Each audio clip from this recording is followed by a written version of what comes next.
آج ہماری مجالس میں بڑی ہی مایوسی ہوتی ہے، یا مایوسی ہوتی ہے یا یعنی شر کی جو بات ہے وہی ہوتی ہے کہ وہاں یہ ہو گیا، وہاں یہ ہو گیا، یہاں یہ پریشانی ہوگی، یہ واقعہ ہوا، دیکھیں کس قدر لوگ ایسے بول رہے ہیں، جھوٹ بولتے ہیں۔ نہیں، بندہ مومن کی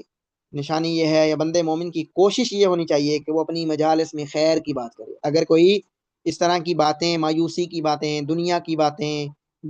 تکاثر یعنی مال کے اکٹھے کرنے اور دوڑ لگانے کی کہیں باتیں ہو رہی ہیں، کہیں لوگوں کے بارے میں اس طرح کی باتیں ہو رہی ہیں کہ وہاں مجلس میں مایوسی ہی مایوسی ہے، لوگ ڈپریشن، پریشانی کا شکار ہیں، تو اس میں یا کوئی گناہ معصیت کی بات ہو رہی ہے، تو اس مجلس میں پہلی بات تو یہ کہ دیکھ اگر بیٹھ گیا ہے تو اس مجلس میں کوئی خیر کی بات کرے، لوگوں کی باتوں کو خیر کی طرف موڑے، کسی طرح لوگوں کی مایوسی کو، لوگوں کی اس دنیا داری کو ختم کر کے وہاں کوئی نہ کوئی اللہ اور اس کے رسول کی کوئی بات کر دے، ان کو کوئی آداب سکھا دے، کوئی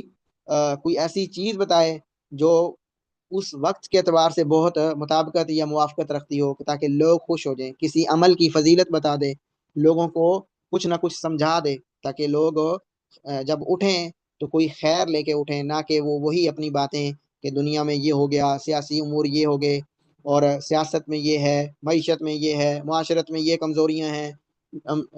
ہمارے گلی محلے میں یہ خرابیاں ہیں، وہ کرنے کی بجائے، وہ باتیں کرنے کی بجائے، تاکہ آپ کی خیر کی بات جب ان تک پہنچے گی تو وہ اس خیر کی بات کے احترام میں آپ کی بات کو سنیں گے، تو ہو سکتا ہے کہ اس مجلس میں آپ کے لیے بہت ساری خیر ہو جائے۔ یہ بھی آج کل ہماری مجالس میں یہ چیز بھی گم ہو گئی ہے،